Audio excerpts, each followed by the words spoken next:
Baiklah, sebelum kita mulai ibadah, mari kita satukan hati, mari kita sama-sama berdoa. Allah Bapa kami yang bertahta di dalam kerajaan surga, segala puji syukur kami panjatkan kehadirat-Mu ya Tuhan, buat penyertaan-Mu dalam hidup kami. Hingga sampai saat ini Tuhan, kami merasakan kasih-Mu sungguh luar biasa. Kami masih beroleh nafas hidup dan kesehatan, sehingga kami boleh hadir di tempat ini untuk beribadah kepada-Mu, memuji, menyembah-Mu, dan memberikan persembahan yang terbaik bagi-Mu. Untuk itu Tuhan, layakkan kami Tuhan, sehingga kami dapat hadir ke dalam hadirat-Mu. Kami boleh bersekutu dengan-Mu di tempat ini. Bagi jemaat-Mu yang saat ini menuju tempat ini, Kau berkati perjalanannya sehingga tibakan di tempat ini dengan selamat tanpa kekurangan suatu apapun, sehingga kami bersama-sama memuji-Mu di tempat ini. Engkau berkati tetangga kami, muka kanan kiri belakang, dan yang berlalu layang di depan gereja ini Tuhan, sehingga mereka juga boleh mendengarkan setiap pujian kami di tempat ini. Terima kasih Tuhan, terima kasih Yesus. Kami sudah berdoa dan mengucap syukur. Bagi semua yang mau memuji Tuhan, mari sama-sama katakan amin. Puji Tuhan. Ada sukacita hari ini? Amin. Puji Tuhan.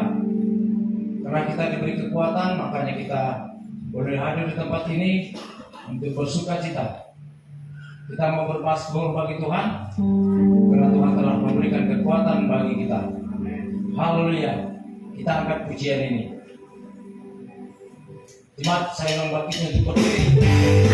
Haleluya.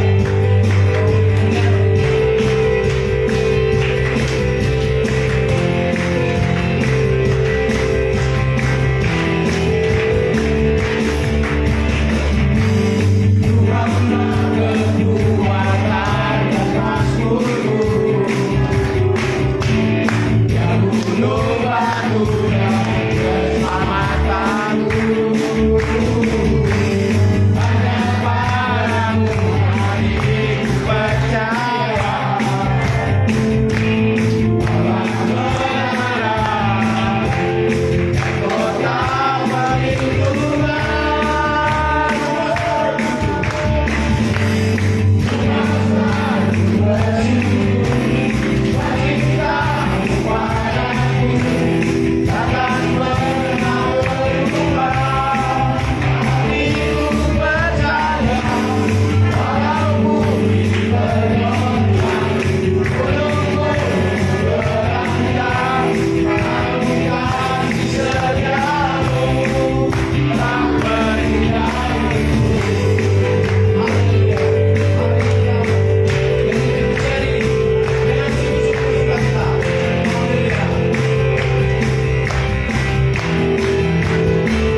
banyak masalah, mungkin ada sukacita, mungkin ada tantangan, hambatan di dalam perjalanan hidup kita.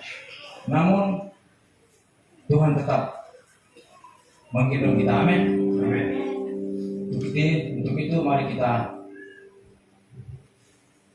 berikan hati kita, tujukan hati kita kepada Tuhan, sehingga kita boleh dapat hadir di hadiratnya. Kita mau menyembah Tuhan. Haleluya.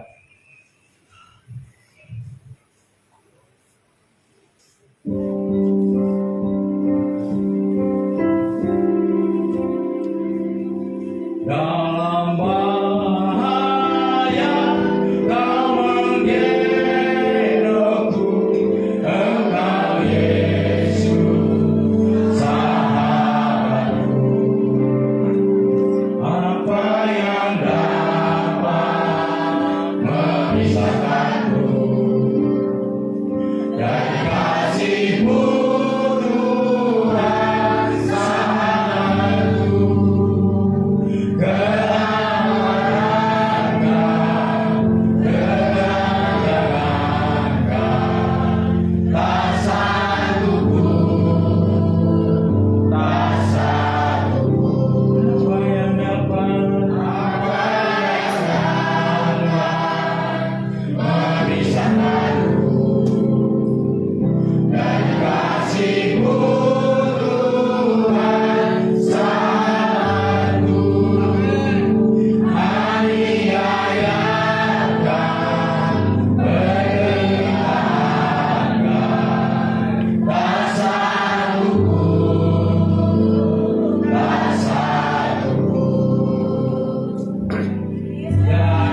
rasakan saat ini.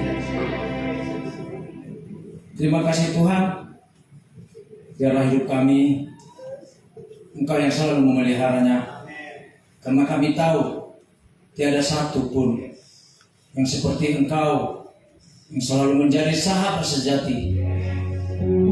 Haleluya Tuhan, kami mau bersuka cita atas kebesaran-Mu, atas kasih-Mu buat kami. Kami akan bersorak-sorai untuk memuji-Mu di tempat ini. Terima kasih Tuhan. Bagi mau yang bersorak-sorai kepada Tuhan, mari sama-sama katakan amin. Haleluya. Beri kemuliaan bagi Tuhan. Jemaat, saya undang bangkit berdiri. Kita mau bersuka cita buat Tuhan.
Biasa-biasa saja.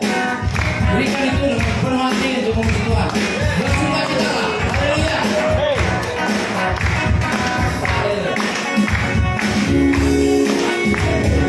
Sungai sukacita mengalir dalam. Haleluya. Oh yes. Yes, yes, yes. Aku sukacitaku menerima dalammu. Tuhan lagi dan bersumpah, puji Tuhan.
Kita angkat pujian ini.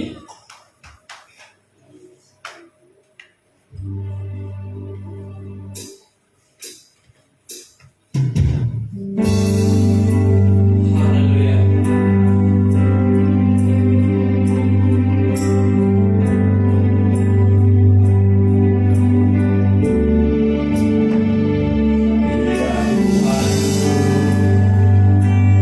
Aku hendak bernyanyi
bagi Elohim Adonai Tuhan kami Yesus Kristus segala pujian hormat, setiap lidah, setiap lutut, semua yang bernafas menyembah Tuhan. Kami berikan segenap hati kami berikan segenap jiwa kami, segenap kekuatan, segenap akal budi, semua yang ada dalam hidup ini kembali untuk kemuliaan Tuhan, kembali untuk kebesaran Tuhan. Tuhan, kami datang, kami ada di sini untuk menyembah. Kami Tuhan memberi kita kepada-Mu. Kami ada di sini untuk menyenangkan hati. Kami datang di Tuhan. Kami tinggalkan segala aktivitas kami. Kami tinggalkan segala apapun yang menjadi kesibukan kami. Hari ini kami mau duduk diam, memberikan hidup kami. Biarlah firman ini jatuh di tanah yang baik, jatuh di tanah yang suka hati kami, yaitu akal budi dan jiwa kami. Biarlah itu ditaburi oleh firman Tuhan, sehingga firman itulah yang berbuah 30, 60 sampai 100 kali lipat. Di dalam nama Yesus, segala roh-roh dunia, segala roh-roh iblis, kami tolak di dalam nama Yesus. Haleluya. Amin. Silakan Bapak Ibu duduk kembali. Terima kasih buat para worship. Tuhan memberkati. Shalom. Selamat hari Minggu. Shalom. Ya, karena udah tanggal akhir tahun mungkin minyaknya udah mau habis ya. Sekali lagi shalom. Iya, haleluya saudara. Baik, hari ini saya tidak akan lama mungkin berkorban. Kita kembali kepada Kejadian pasal 1. Kita akan membaca ayat 1 sampai ayat 4. Rahasia dari penciptaan alam ini kita memang harus benar-benar memahami. Kalau ini tidak bisa kita pahami, kita tidak bisa memahami karya Kristus. Ya. Karena Allah Bapa berkarya menciptakan langit dan bumi. Dan kita lupa satu hal. Sebelum Dia menciptakan langit dan bumi, ada satu rahasia yang harus kita pahami. Mari kita baca Kejadian pasal 1. Saya baca ayat 1, jemaat Tuhan baca ayat 2, ayat 3 sampai ayat 4, dan ayat 5. Ayat 5 kita baca bersama-sama. Allah menciptakan langit dan bumi serta isinya. Pada mulanya Allah menciptakan langit dan bumi. 2, 3. Bumi baru berbentuk dan kosong, dalam bilang menuju samudra raya, dan roh Allah melayang-layang di atas permukaan air. Berfirmanlah Allah, jadilah terang, lalu terang itu jadi. Allah melihat bahwa terang itu baik, lalu dipisahkannya malam itu dari gelap. Sama-sama 2, 3. Dan Allah menamai terang itu siang dan gelap itu malam. Jadilah petang dan jadilah pagi. Itulah hari pertama. Saudara yang dikasihi oleh Tuhan, kami dulu waktu sekolah kita pernah bertanya, ketika malaikat itu jatuh menjadi iblis, kemana tempatnya? Jelas bukan di sorga tempatnya ketika iblis jatuh, sedangkan manusia belum diciptakan. Ya kan? Manusia belum diciptakan, alam belum, matahari, bulan, dan semua belum. Jadi kemana dia berada? Jadi saudara yang dikasihi oleh Tuhan, di sini kita melihat pada mulanya Allah menciptakan langit dan bumi. Kesitulah iblis itu. Bumi belum berbentuk dan kosong. dan gelap gulita menutupi samudra raya. Nah, di sini ada dua, ada gelap dan ada terang. Mana yang lebih dahulu? Yang lebih dahulu gelap. Dan roh Allah melayang-layang di atas permukaan air. Berfirmanlah Allah, jadilah terang, lalu terang itu jadi. Allah melihat bahwa terang itu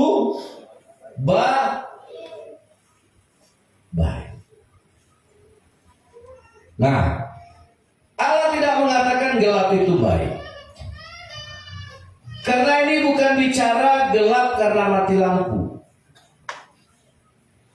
Ini bicara gelap bukan karena di malam hari matahari menyinari bagian bumi yang lain. Karena Allah belum menciptakan bulan di sini. Allah belum menciptakan matahari di sini. Ya, Allah belum menciptakan bintang-bintang di sini.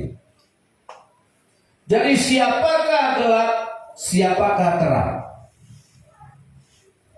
Nah, saudara, tapi yang pasti Allah memisahkan terang itu dari gelap. Dan Rasul Paulus berkata, gelap dan terang tidak bisa bersatu. Amin. Saudara yang dikasih oleh Tuhan. Nah, ini Allah belum bikin apa-apa. Karena kegelapan itu sudah ada. Kita lihat dulu dalam kitab Kisah Para Rasul pasal yang ke-26 ayat yang ke-18. Jadi kegelapan di situ adalah berbicara tentang kekuasaan iblis. Kisah Rasul 26 ayat 18.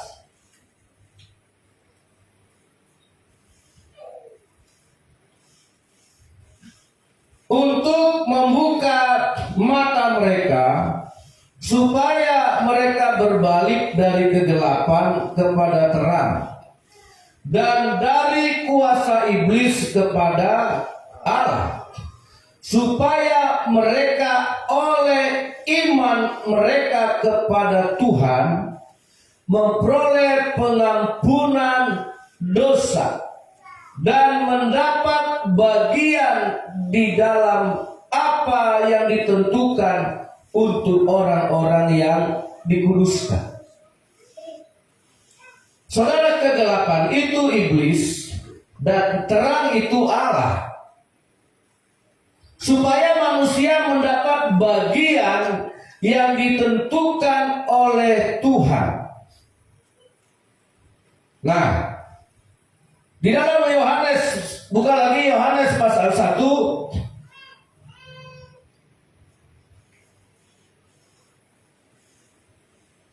ayat yang kelima. Yohanes pasal 1 ayat 5.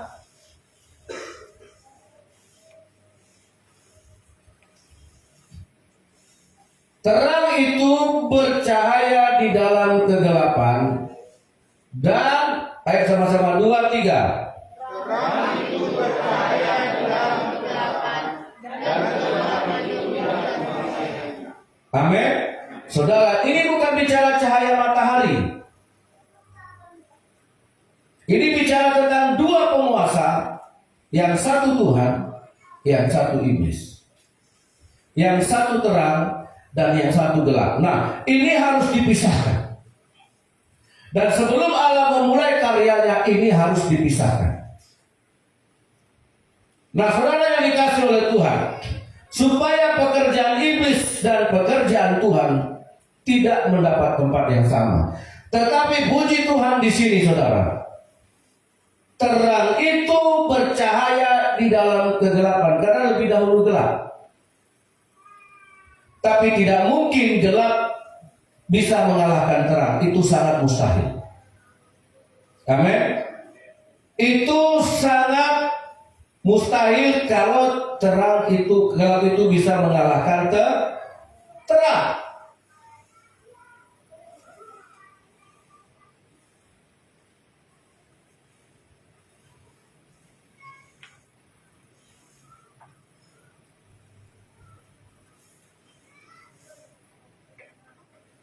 Ya, sebentar saudara. Nah, di sini kita perlu melihat saudara, terang itu adalah Kristus. Terang itu adalah sebuah pribadi. Ia telah datang di dalam dunia dan dunia dijadikan oleh dia. Ini 1 Yohanes ayat 10. Dijadikan olehnya, tetapi dunia tidak mengenalnya. Ayat 11, ia datang kepada milik kepunyaannya, tetapi orang-orang kepunyaannya itu tidak menerimanya. Semua orang, ayat 12, tetapi semua orang yang menerima Yesus diberinya kuasa supaya menjadi anak-anak Allah, yaitu mereka yang percaya di dalam namanya. Saudara, terang itu memiliki power. Terang itu memiliki kuasa.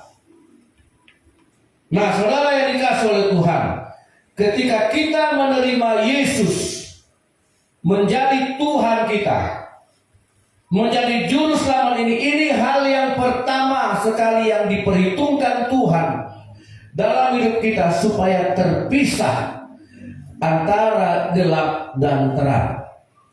Amin.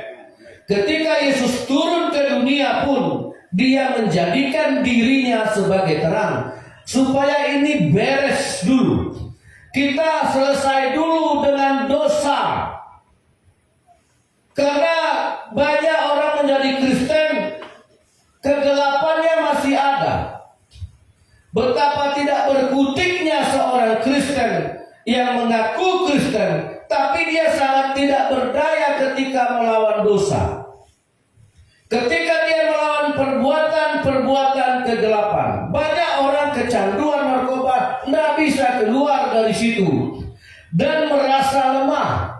Banyak orang juga kecanduan merokok dan dia tidak bisa keluar dari situ dan dia merasa lemah. Di mana terang itu yang sesungguhnya? Kalau gelap lebih kuat daripada terang. Artinya apa? Ketika seseorang kecanduan main judi dan dia tidak bisa lepas, dia kecanduan mabuk, dia kecanduan main slot, dia kecanduan main-main HP, dan dia tidak bisa keluar dari situ. Berarti apa, saudara? Kegelapan yang ada di dalam dia, terang sama sekali tidak ada. Saudara yang dikasih oleh Tuhan, ya, terang sekecil apapun, pergilah saudara ke tempat yang gelap. Kegelapan segelap apapun, dia bisa kalah sama terang. Kalau ada, tidak perlu besar. Iman itu tidak perlu sebesar rumah. Imanmu sebesar biji sesawi, engkau bisa memindahkan gunung. Amin. Ini bisa melawan gelap segelap apapun. Jadi kalau orang Kristen, dia tidak berdaya melawan dosa, dia tidak berdaya melawan ketamakan, dia tidak berdaya melawan kedagingannya, berarti ininya tidak ada. Tidak ada terang. Nah, ini harus menjadi pemisah di awal, karena ini bukan bicara tentang terang matahari. Allah yang menjadi terang. Nanti kalau kita masuk surga, matahari ini tidak ada. Tidak ada. Nah, siapa yang menjadi terang yang sesungguhnya? Kembali ke orisinilnya. Yesaya 60 ayat 19. Cepat guru. Ya, Yesaya pasal 60. Ini cerita tentang langit baru dan bumi baru, Yerusalem baru atau sorga. Bagimu matahari tidak lagi menjadi penerang pada siang hari, dan cahaya bulan tidak lagi memberi terang pada malam hari. Tetapi Tuhan akan menjadi penerang abadi bagimu, dan Allahmu akan menjadi keagunganmu. Amin. Matahari tidak laku di sorga, bulan tidak masuk sorga, matahari tidak masuk sorga. Jadi ini terang sebelum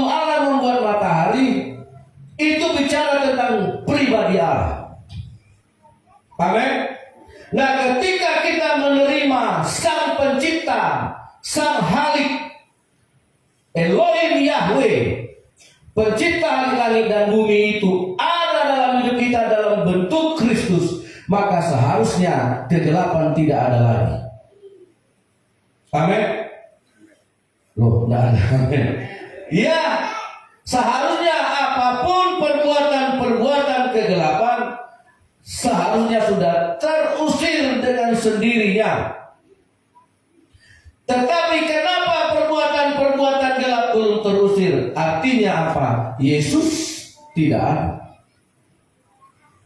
Dan yang saudara pikir Yesus, ternyata dia bukan Yesus. Karena engkau masih hidup di dalam perbuatan gelap. 1 Petrus pasal 2 ayat 9. Ya, ini kalau ini kita baca sama-sama. 1 Petrus pasal 2 ayat 9.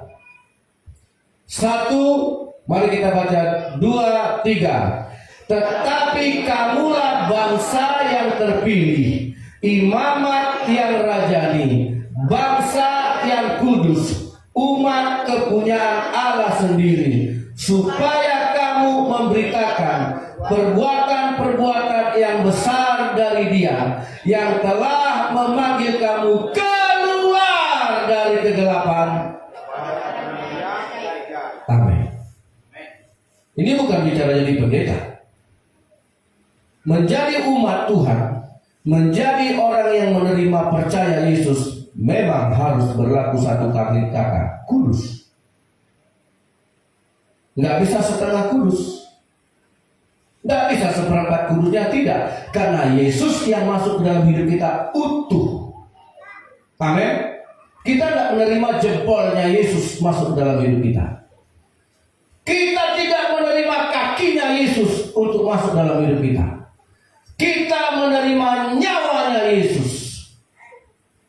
Amin. Amin. Kita tidak menerima uangnya Yesus. Itu makanya ketika dia mati, itu gambaran dia memberikan nyawanya supaya saudara memiliki terang. Kalau saudara sudah menjadi terang, otomatis gelap itu sudah sirna. Tidak usah saudara capek-capek mengusir. Jadi kenapa orang Kristen begitu lemah melawan dosa? Karena orang Kristen masih hidup dalam keagamaan. Lihat orang-orang yang hidup secara agama. Dia memprotek dirinya dengan berbagai macam aturan supaya kelihatan saleh, kelihatan alim. Tapi Kristen tidak begitu. Kita menjadi orang benar bukan karena kita protek dengan berbagai hukum, dengan berbagai tata cara agamawi supaya kelihatan saleh. Itu semua hanya aturan-aturan manusia. Tapi ketika Yesus datang ke dunia, Dia berikan nyawanya. Jadi kita menerima Yesus itu utuh. Amin. Kita menerima Yesus itu utuh. Supaya Dia menjadi terang dan memanggil kamu keluar dari gelap. Jadi saudara, kita tidak usah jadi orang Kristen yang bersandiwara lagi. Ya, kita tidak bisa jadi orang Kristen yang hidup secara agama peraturan. Makanya dikatakan Yesus, kamulah terang dunia. Saudara dan semua, termasuk saya, memanggil kita dari gelap supaya kita memberitakan apa yang kita beritakan. Kita tidak perlu keluar seperti capres-capres yang kampanye. Kalau capres kampanye, caleg kampanye, dia cerita program, ide, gagasan. Tapi kalau orang Kristen menerima Yesus, yang dia ceritakan perbuatan Tuhan, bukan programnya Tuhan. Amin. Saudara, kenapa murid-murid Yesus yang tinggal 11 orang bisa menggoncang dunia. Karena mereka cerita, kamilah saksi yang melihat semua perbuatan Yesus. Kamilah saksi yang menyaksikan semua karya Yesus sampai dia mati di kayu salib, sampai dia terangkat ke surga. Kami saksi. Itu yang disampaikan Petrus. Jadi ketika gereja mula-mula tumbuh, itu karena ada orang-orang yang pergi ke Samaria, yang pergi ke Yunani, yang pergi ke Antioquia, yang pergi ke Smyrna, yang pergi keluar, hanya memberitakan perbuatan. Orang Kristen bisa saja dia memberitakan Injil. Saya belajar teologi yang bisa saya kabarkan. Tapi beda dengan orang yang memberitakan perbuatan. Karena memberitakan perbuatan itu perlu orang-orang yang menjadi saksi, yang merasakan betapa kita yakin dan merasakan perbuatan Tuhan yang terjadi dalam hidup kita. Amin. Bisa saja orang sekolah teologi memberitakan Injil. Seperti kemarin mencari data ke gereja kita si Putra. Dia bisa bikin skripsi, tesis, atau apalah tentang Tuhan. Tetapi murid-murid Yesus, dia cerita tentang perbuatan. Dia cerita tentang Yesus yang disalib dan Yesus itu hidup, bangkit. Dia cerita tentang Yesus yang merubah air jadi anggur.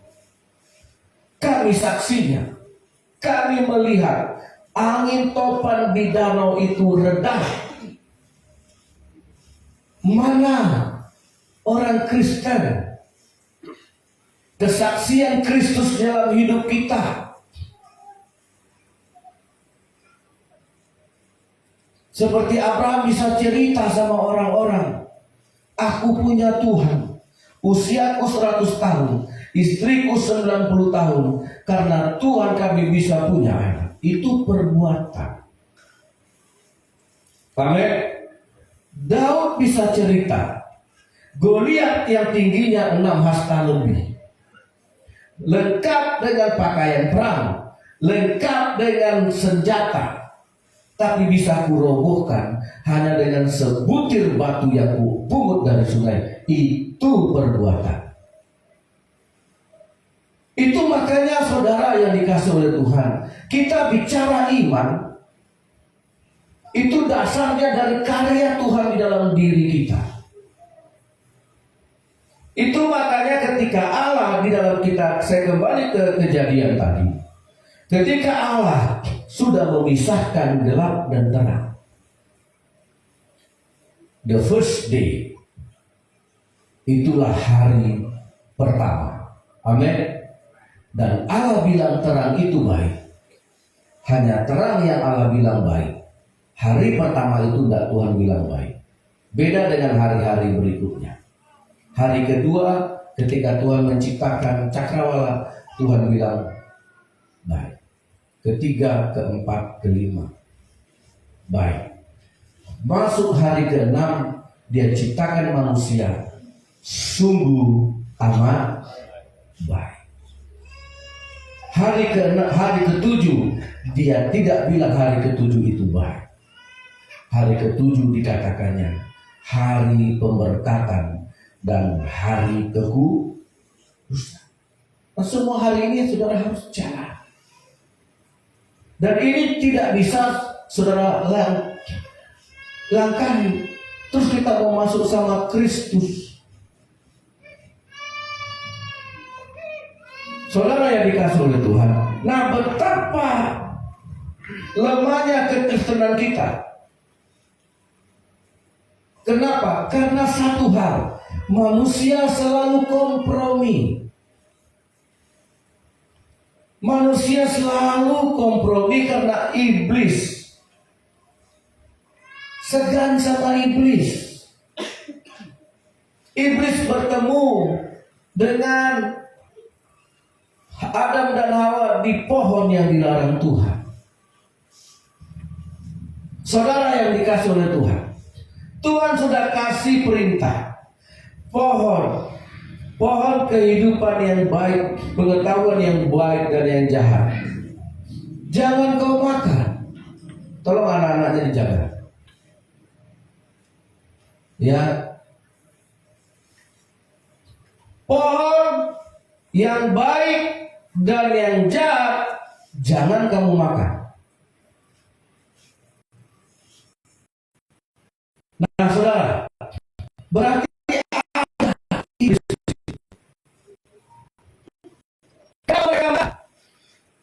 inilah kelemahan orang Kristen yang terlalu lemah dengan iblis. Iblis memang tidak langsung cabut nyawa.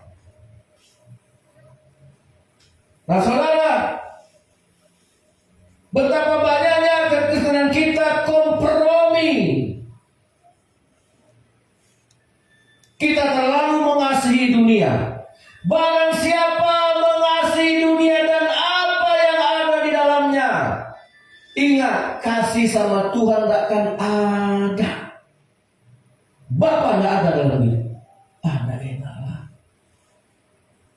Seringkali Tuhan kita gagalkan Tuhan. Kita utamakan hal-hal duniawi. Kesibukankah? Kepentingan ini, kepentingan itu. 1 Yohanes pasal 2 ayat 15. Mari kita baca. Jadi kalau saudara masih menomorsatukan dunia, berarti saudara menerima roh dunia. Dunia ini punya roh.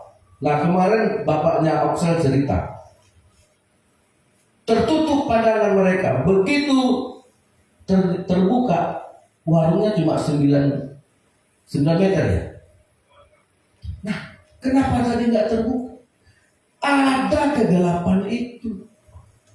Kami dulu kalau ada orang saudara dengar di TV kesasar di gunung, itu bukan karena dia nggak tahu jalan, tapi nggak punya pandangan lagi. Semua sekeliling seperti tertutup kabut.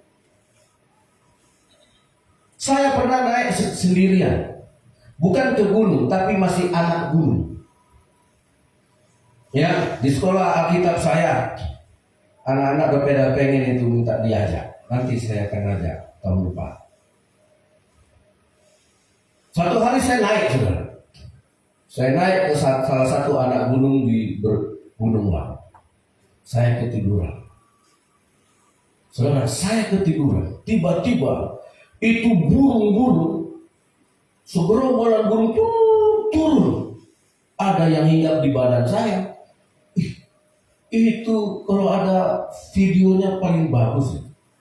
Saya seperti Tarzan dikerumuni binatang hutan. Entah mereka lihat saya dekat. Tiba-tiba itu kabut gelap. Ya, kabut gelap menutupi. Tidak nampak apa-apa. Nah, itulah saudara. Di gunung setannya luar biasa. Saya sendiri, saya berdoa, Tuhan, nggak nampak ini jalan Tuhan. Ya, kita kembali. Ya, ada pekerjaan iblis itu ada. Di dunia ini ada. Ayo kita baca 1 Yohanes 2